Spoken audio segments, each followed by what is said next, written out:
obviously you must be proud of the players that are on the pitch, but also it feels like a game that's going to impact you for weeks to come,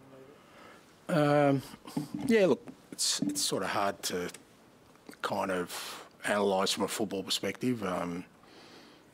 Yeah, kind of left with the result, which is obviously disappointing, and that's you don't like to lose, particularly here at home. Super proud of the players' efforts and will and desire and determination to still get something out of the game. And like I said, and then there's obviously the fallout from it from our perspective, personnel-wise, which I guess we'll deal with in the coming days. Is there any things out there on how James Maddison or Mickey? No, I mean, look, yeah, again, it's too early, but looking at Mickey, you think it's a pretty significant one, so, I'd assume he'll be out for a little while. Matters, got a knock on the ankle. We'll just have to assess, see how he is. And you've been very, a lot of praise for Romero this season, his leadership, his things, his frustrations now. No, it's just, he's a physical guy. That's part of his strengths, and today it was deemed he went too far, and just got to cop it. I think it was when the linesman sort of didn't put his flag up when I thought he was closing down Vic and he was offside, and I think I went outside my technical area, which is fair enough. I mean, obviously 2 sinners off 5 disallowed goals, 1 million VAR checks. Have you been involved in a crazier game? No, but I think it's going to become the norm. I think it's where the game's heading. I think it's, unfortunately, how we're going to have to, sort of watch and participate in football from now on, because, look, I've said it before, I don't like it. I don't like the standing around. I don't like the whole sort of theatre around, waiting for decisions. But I know that I'm in the wilderness with that. I'm kind of on my own. That in my 26 years, I was always prepared to accept the referee's decision, good, bad or otherwise. And I've had some shockers in my career, let me tell you, and I've had some go my way as well. But I'd cop that because I just wanted the game to be played. But when we're complaining about decisions every week, this is what's going to happen. People are just going to forensically scrutinise everything to make sure that they're comfortable it's right, and even at the end of that, we're still not happy. So what does that mean? Well, that means that we're going to see a lot of standing around. And I just think it's just diminishing the authority of the referee. You can't tell me that referees are in control of the game now. They're not.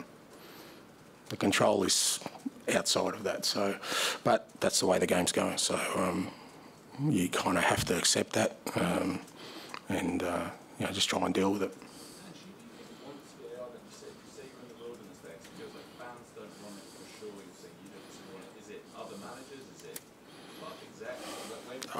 Well, I don't know, but it seems like there isn't, a great call for us to go back to accepting the referee's decisions for the majority. I mean, I understand goal line technology because that's a simple one. That came in and no one's complained about it.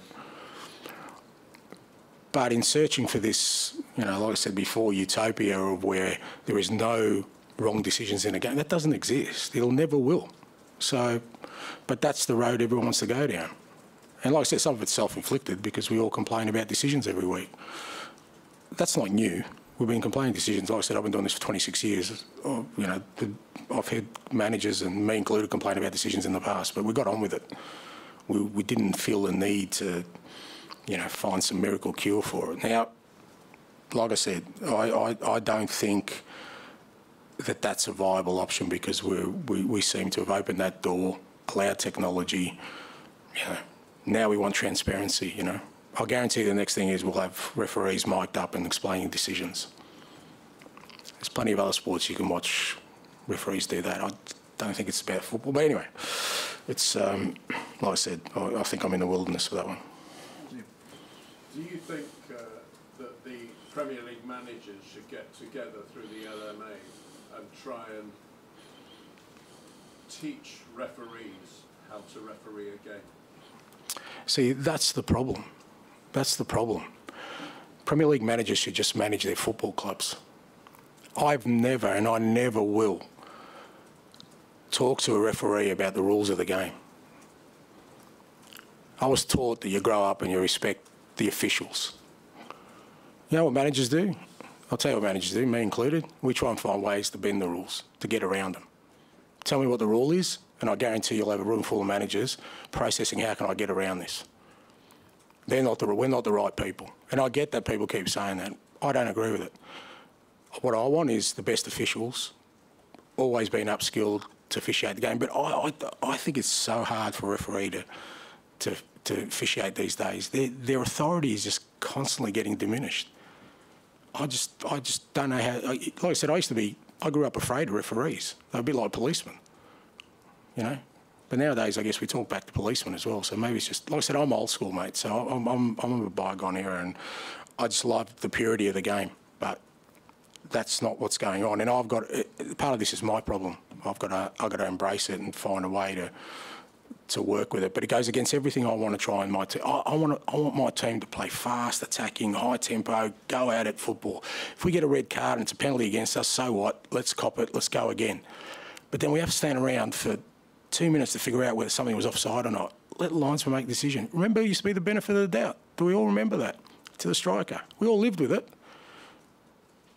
The game didn't collapse. But like I said, I'm like an old man shouting at the clouds, mate. And you know, I'll cop it for that. But that's who I am. Okay, we'll leave it there. Thank you. Thank you.